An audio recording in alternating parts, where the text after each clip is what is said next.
Ow.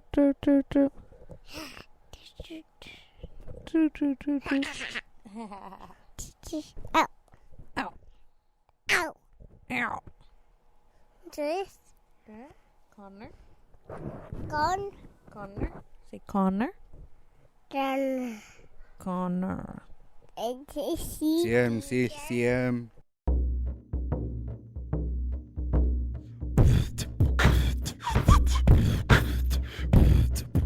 You're wailing nostalgia. Yay, podcast. Good morning, Native America. Young and Indigenous here. My name is Isabella James, and I'm here with Connor. Take it, Bae. All right, I'm Bae. Just kidding. My name's Michelle Pulaski, and I'm from the Lummi Nation. Yay Podcast stands for Young and Indigenous, and that's who we are. We are doing this for our community members. We are trying to build bridges by bringing people together to share their concerns, stories, love, ideas, and more. But it is also for those people who are outside of our community who would like to learn more about us as Indigenous people from our podcast episodes.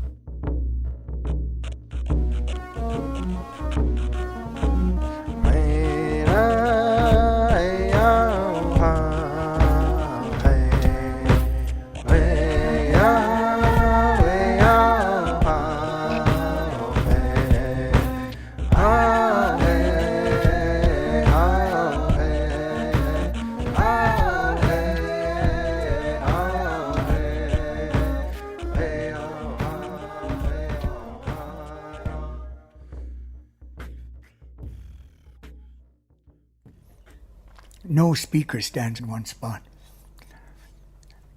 You butter a toast, you don't pile your butter on one corner.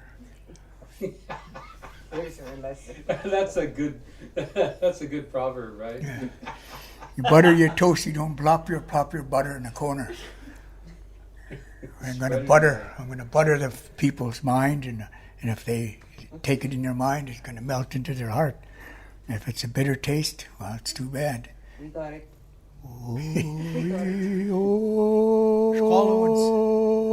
Squalowans sa kawatsan mistimo. Slowlam. Kanengo ko skohomas. Slowlam.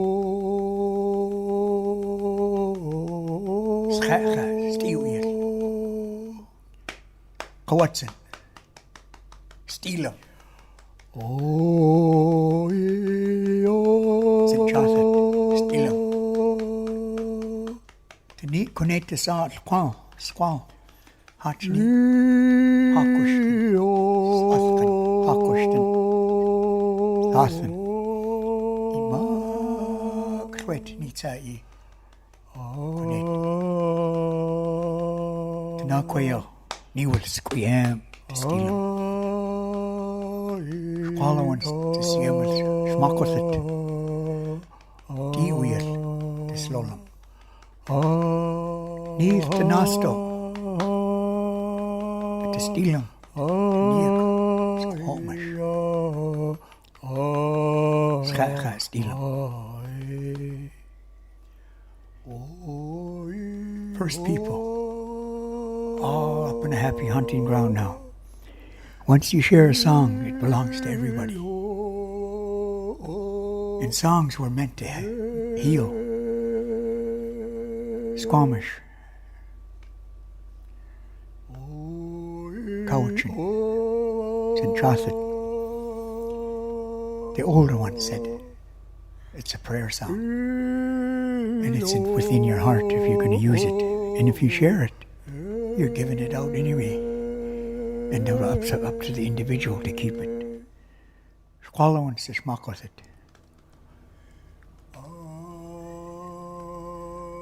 Stel ni Lilachtamta Stilam Taniak Squahomish. No, Siam. Sweet no hilla when a son at Hatchulatia Kaya Siam. Skeno I and straight Isabella. Oomagelees Tanasna Chomison. I just said, really truly from my heart to be with you and that your work that you're doing is really good. And my Indian name is Oomagelees, and I carry that name from my mom's maternal great-grandmother, and my English name, Cynthia Wilson, from Lummi. And since I got my master's degree, I was put in a cubicle working on curriculum for language, and I really enjoy it. It took me a couple of years to fathom the idea that I wasn't in the classroom anymore. But it gives me a better opportunity to concentrate on the language and work with teachers that are working with Indian students in Bellingham, and now I get to work in Ferndale, so I'm really excited.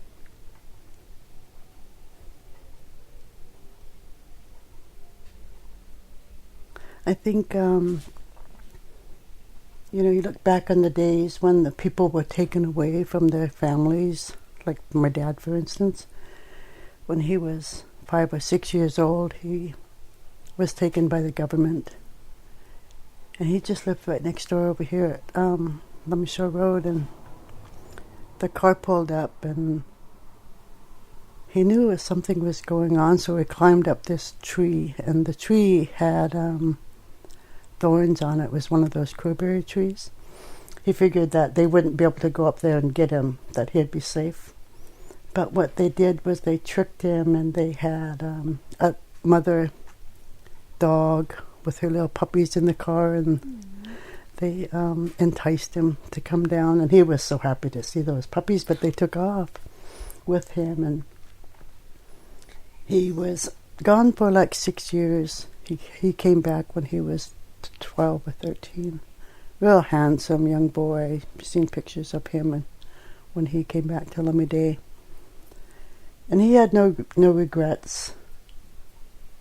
But I said, well, why do you think they took you, and why didn't they take, the other kids? And he said, because he was the oldest, and they didn't want to have him share any knowledge of language or culture to his sibling. And I'd ask Uncle Gordon and Auntie Mary and Auntie Violet and Uncle Michael, what was you guys doing when Dad was gone? Uncle Gordon goes, oh, he had 3 square meals a day. He didn't have to worry about anything. And Auntie Mary said, well, I don't know, because we were little, but I do remember pushing a chair up to the stove and cooking. I was like, oh my gosh. And Auntie Violet, she just, being herself, and she was the second oldest after Dad, so she was busy taking care of the kids. But I said, well, before you left, Dad, do you remember what they called you as a young boy? Did they speak any language? He goes, oh yeah, my mom spoke, and he said that they called him Ait Sam. I said, Ait Sam? I said, you know what that means? And he said, no. I said, it means that you're a good, respected one. I said, I have never heard anybody be called that before. And he would call his great-grandma Chami. And so he knew some of the language. And he said that he got put down the beach one time. I don't know what beach he was at, in a little shack. And they told him that he couldn't, share any of the language. And then the tide come in on them. And so it would scare them so much that they would just not even think about speaking the language, or else they're drowned.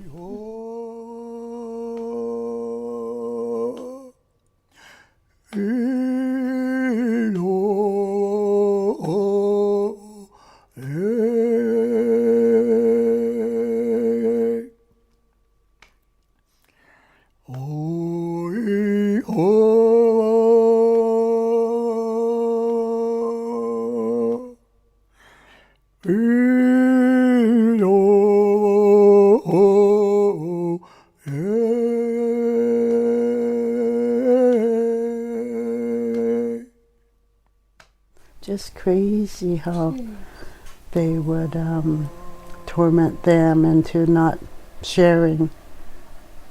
But I'd always ask him questions. He goes, I don't know how to I don't know how to spell it, and I don't know how to put my tongue, but this is how I would say it.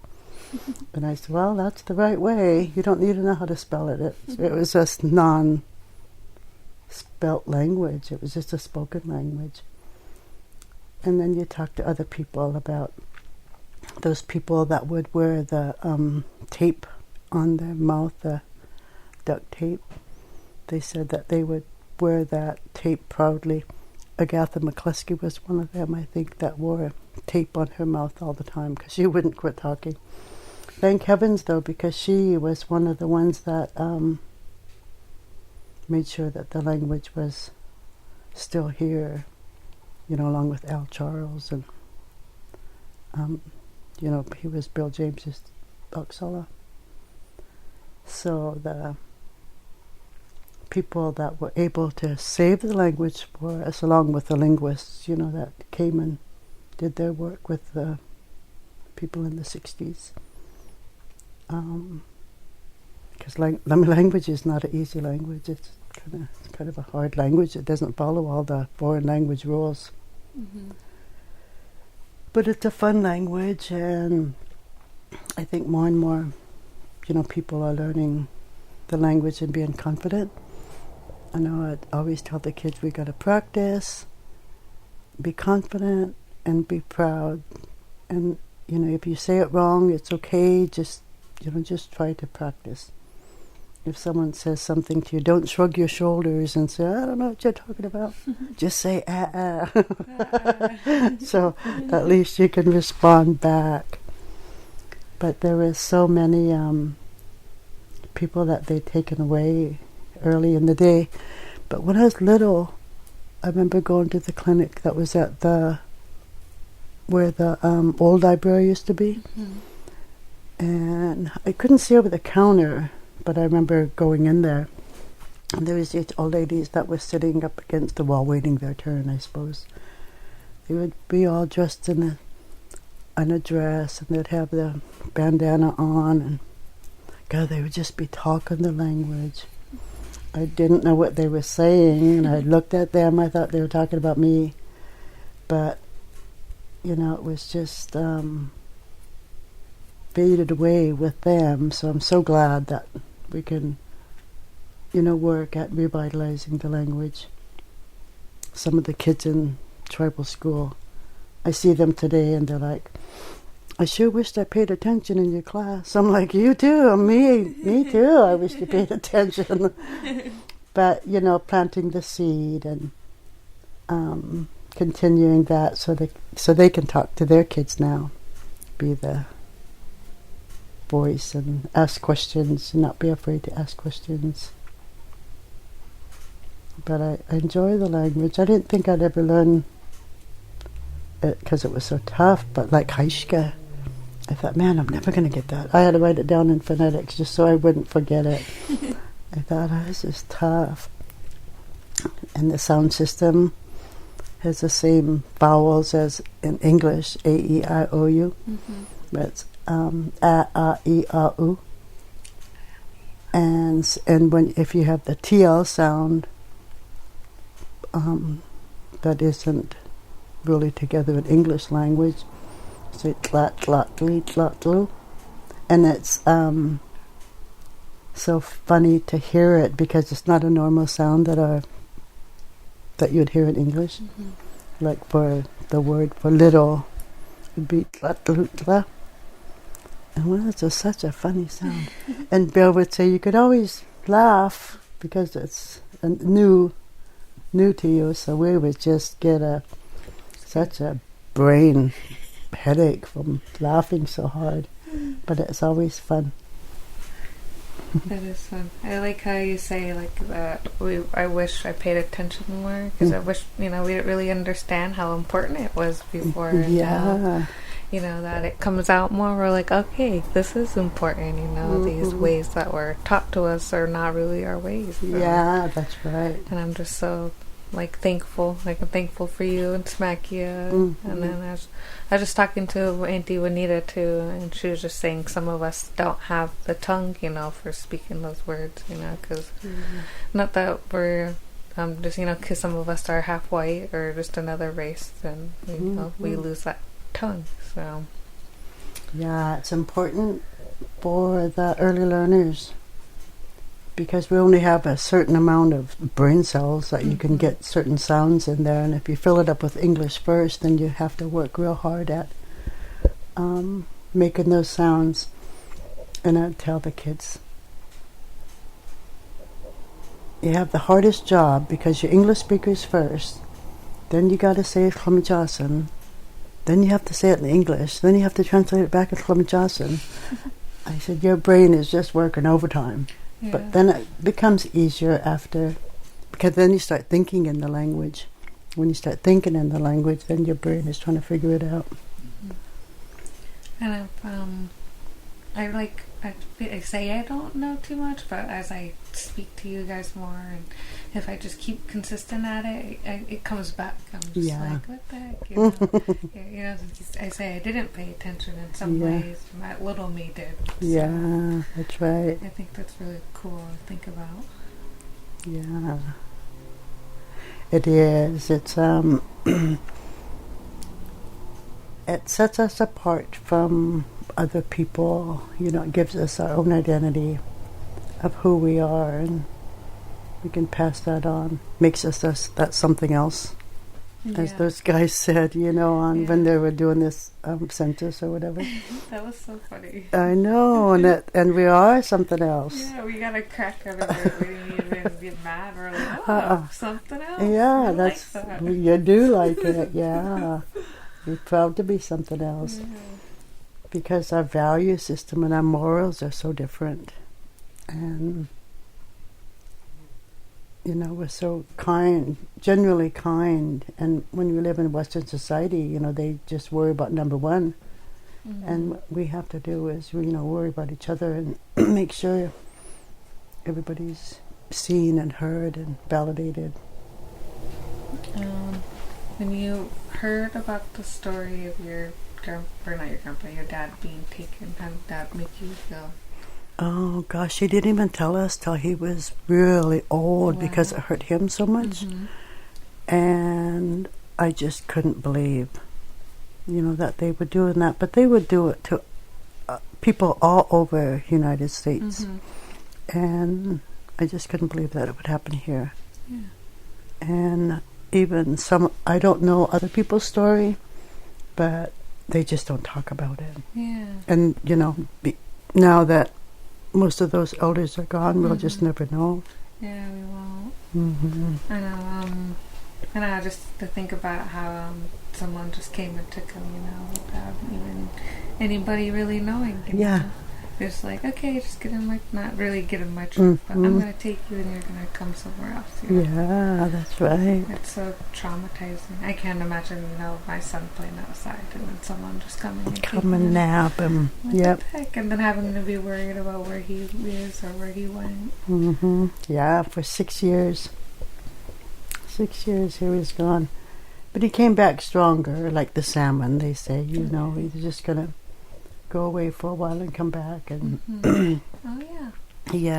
so that's what I always look at it like that, because you do have a home, and once he got here, you know, he just did what everybody else was doing, you know, pretty much surviving and trying to build on what the people before them were building. And so he was in tribal council for 40 years. And I think his enrollment number was like 504 or something like that. I know. Jeez. So there wasn't very many people, but you know, during those days, Lummi worked really hard at doing the best they could for their people. Other tribes would look up to Lummi for what they were doing for their people. Now we're kind of slacking back, I think. And we're one of the biggest tribes in the state. over 6,000 members, and that's a big tribe. Yes. Yeah. Yes. On a small little res. Yeah, I was like, the last time I remember we only had like 5,000. Yeah. That's a big jump. It is. I wanted to start this language program for moms in the pregnant moms. Oh. And at that time, when I was talking to this lady at the clinic, there were 51 pregnant moms. Oh my goodness. And I thought, man, that would be so awesome to get them into a language program so they could teach their baby before the baby was here. And I would totally love that. wouldn't it? I talk about something not like that, but I just say I want to teach my next child, you know, Lummi Language. I want their first language to be Lummi Language and not English, you know. That's right. Because I think I was just talking to Auntie Juanita, and they're talking about the Emerge program, to where you have where you're only speaking your language from 1 to 5 years old, and that's all you speak is your language. That's right. And then after, you will start to learn English. And they said we don't have these programs yet because it costs too much. And I'm just like, well, why should we pay for it anyway? Because those are our natural, ways of life, you know. And it just blows my mind. And I'm like, that's what we should be doing. I think so too, because that's the age where you don't ask any questions. You're not wondering anything other than learning the language. Yeah. How does it, or not, how does that make you feel? Does it make you feel proud that you're handing down the teachings of language? I don't know. I don't think about it like that. It's more of a responsibility, I think. And even if people, like the class that I had the other day, you know, even if they're appear to be not listening, you know, I know that the ears are open. And I think the first word I taught them was mahuya. And they're like, I know that word. I can't spell it, they said, but I've showed them the spelling. Because that word is has a lot of the sounds in it already. The I and the E and the XW. And if you can say that word, you can just about say all the words. But it's such a special word because that was, you know, your lifeline to your mom. And so it's a good word to start with. And then since it was Rock Your Mocks month, I thought I'd teach them the word for shoe, skosleitchen. And that was kind of a hard word to say, but we'll keep reviewing and keep reviewing and move on. Maybe you can come visit my class up there one day. Yeah, I would love to. Yeah. And I want to, I was taking some classes with Smackia, but I really want to just start meeting with someone once a week and just get that language back into my brain. Start remembering it again so I can teach it to Connor. Yeah. And I like how you say Mucklia, because he always kisses my belly button. Oh. It cracks me up. He's always like belly button. I'm like Mucklia. Yeah. He goes Mucklia. I'm like, yes. I know. When my granddaughter comes in, she'll be looking around. I'm like, awa. Don't we touch on nothing. So she does it herself now. Awa. It's so funny. Yeah. So they get it, and if you speak to them. They do. Keith teaches them a lot of language, and he cracks up every time they go hunting. He'll go smayas. Oh yeah. Deer. You go kawach, like elk. Yes. Good. And go hunting. We'll go hunting. Yes. And hunting is umning. Gotta keep that. Yeah, umning. We don't have a dictionary like the other tribes do, but we have a lot of sounds on file, thousands and thousands of sounds on file. And we're working on a dictionary. I try to put something in the squawk wall, has a QR code with a word on it, but there's no sound I'm not sure how to do the QR code with sound. We should really start. I don't know if anybody has started it, but really make a Lummi app. So that I know, people have right?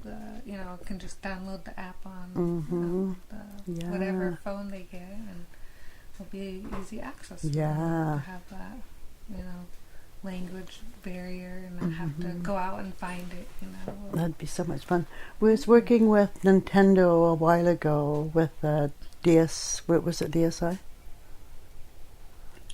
Those little game things. Yeah, I don't. DSi. Anyway, it's Nintendo company had it, and we was working with them. And I'm not quite sure what happened, but it fell through. The tribe was going to buy like 25 of those little devices, and we went to a training, and then we was, had these really nice microphones and these earphones, and we was recording and putting them on the micro reader, and then we'd stick the micro reader in the bigger reader and put it in the machine, because we connected with Nintendo, so we was able to use their software. But I don't know what happened. That was a long time ago. Interesting. But, like, what is that one, Rosetta Stone? I heard that they were trying to connect with the tribe too in First Voices, but we're just not there yet. And I'm not quite sure, because you don't want to say the wrong thing, right? And then teach the people the wrong thing. But we're moving along, I know, faster than, well, it's kind of slow, but faster than we think. I know when there's a resolution that was passed in 1987, I think, and they wanted the language to be back in 2 generations. We're just about at 2 generations now. It's like, what is a generation? I think it was 40 years. Like, man, that's a long time. Yeah. And then, the AA groups have fire starters. I was thinking, man, wouldn't it be cool to have nests around the reservation and have those fire starters and just teach some language, Well, it would be more of a institutionalized language rather than a language where you would just be out gathering or hunting, and speaking it like in a level 1, level 2, level 3, level 4. But what goes in those levels, and so we're working on it, but it's just a slow process. Anita was saying, like what you just said, that we had 4 different classes of Lummi Language. Like there's class 1, class 2, or the higher class, the lower class. She's like, at some point, I think we got to, I don't think we literally got to that point there, but there would be even like slave language, and she's like, I don't know what that is. Yeah, she's like, I don't want to talk about it too much, 'cause she's like, I don't know too much about it. So I was like, but that's pretty crazy, I was just saying how, I was like, they're kind of trying to make us into slaves, to take care of all their labor work, but then we're like, somebody's like, no, Indian education, Indian knowledge, we need all these things so that, I think I forgot who I was talking to, Sue Ann, I think her name is. But she was talking about how they're seeing that the government was getting money for our people, so they're like, why can't we, pretty much get that money and use it for our resources? That's right, yeah. Oh, I know. The language is so important because I don't know much about the slave language. We didn't really learn about that. But, and I'm not even sure who the slaves were. But there were family slaves here, but I'm pretty sure they wouldn't say, well, it was our family, But it doesn't matter now because we're all mushed in one tribe. And But it would be nice to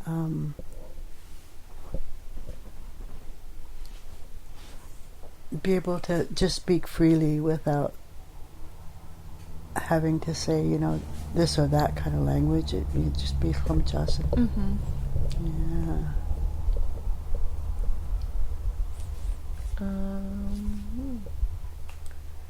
Let me see. I don't know.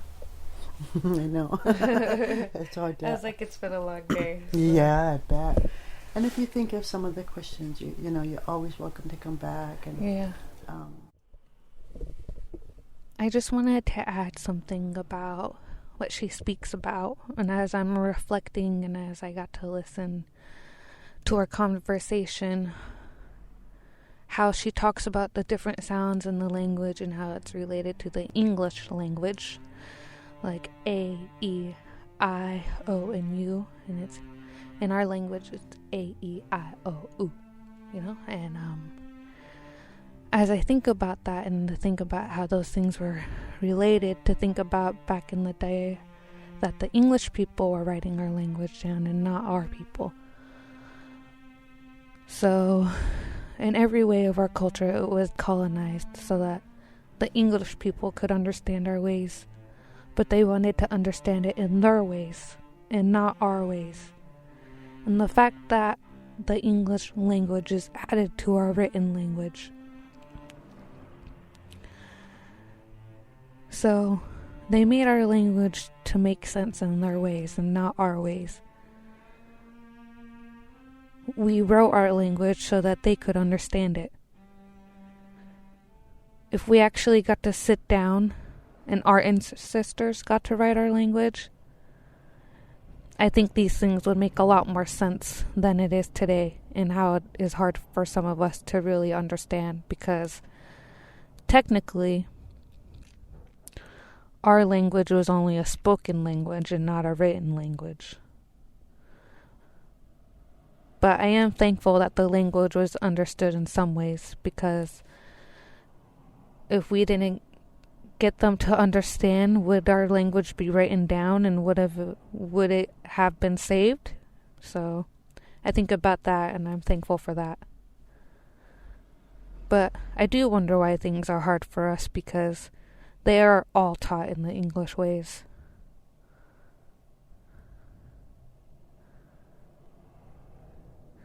I hate calling it the white ways because it makes me sound rude and it makes me sound racist, so I don't want to be offensive.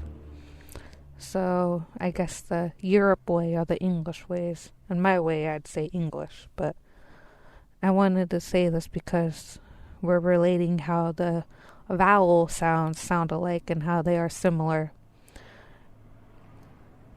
But because of that, that's how they understood us. And like I said, our language is not a written language, just a spoken one.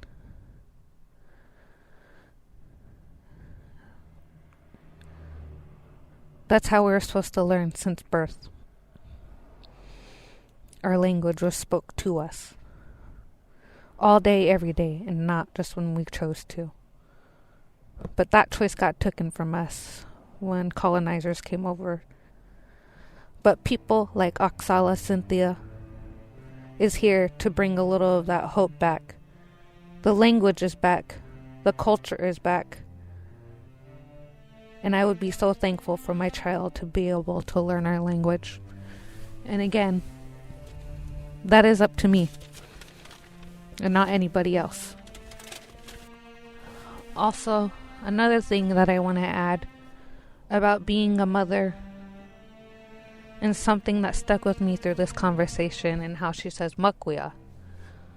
Mokuya means belly button in our language. And belly button is the connection between the mother and a child. And I'm adding this to this because my son, till this day, is always connected to my belly button. When he has to go to sleep, he touches my belly button. And, that's the way we were connected before he was here on this earth. So, as she says, how important that word is, and if you could say that word, you can say any word in our language. And she says that makuya has all the vowel sounds.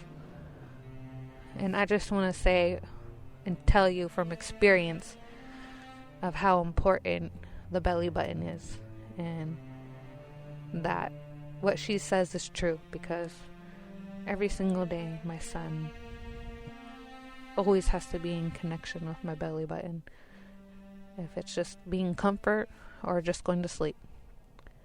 But I just wanted to acknowledge that the things she speaks about are true. So Haishka, thank you all for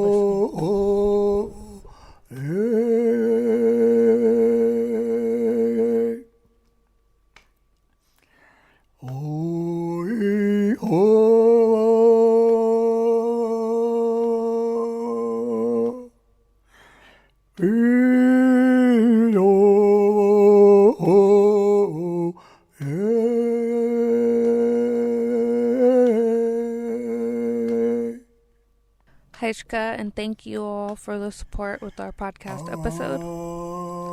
Haishka to Oksala Oomagelees, Cynthia Wilson from the Lummi Nation for sitting down and taking the time to tell us her stories of how important the languages and the knowledge and the teachings that were taught today. I took this home with me and thought how crazy it was that our people were taken from our families to wipe out the culture. I just can't imagine living back in the day compared to now, and I just want to acknowledge that to the people who were affected by residential schools, and to the many families that were also affected, and just the many indigenous cultures as well that were affected by this era. I just want you to know that we're listening and that we hear you, and that I want to bring awareness to these things and the things that happened to us as indigenous people, and that it was wrong, and that we only want to be acknowledged for these things. We are very strong as indigenous people to not want revenge on what happened.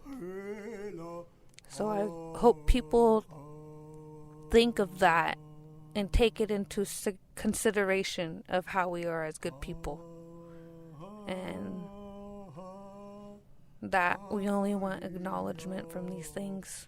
We're not trying to bring up the past, and we're not trying to bring up the pain. We only want to bring up the acknowledgement of the lands and all the things around us that you preserve and that you live on. Acknowledge that they were preserved by indigenous people before you came here.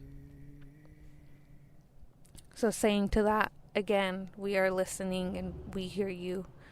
And to 215 and the numbers that are still rising today. Haishka.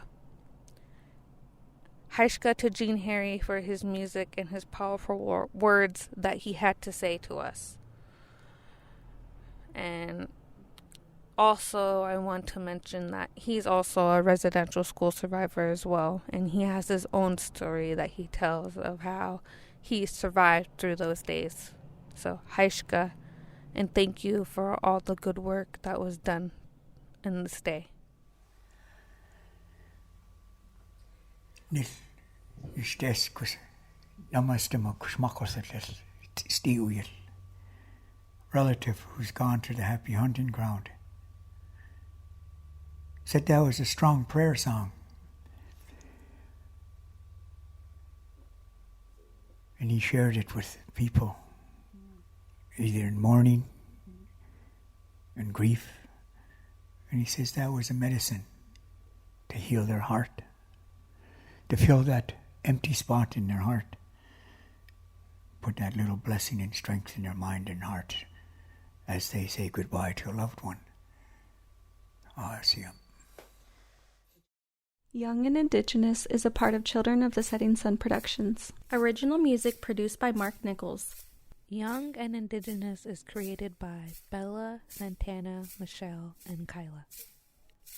Original music by Keith Jefferson and Adam Lawrence. One chance. Logo and branding done by Bo Garreau. We would like to thank our sponsors, First Nations Development Institute, the Discarin Foundation, and the North Sound ACH. And until next time, Lay nooks and saw. Share. Back. Kapite.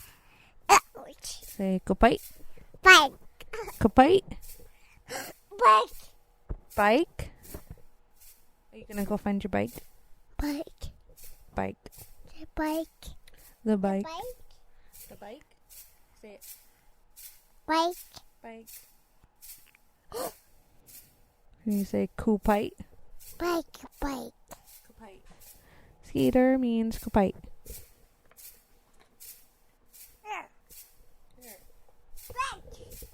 Hello. Hello. Hello. What does that look for? Gee. What was that look for? Always looking at me crazy, like I'm a crazy person. Well, sometimes you might be a crazy person.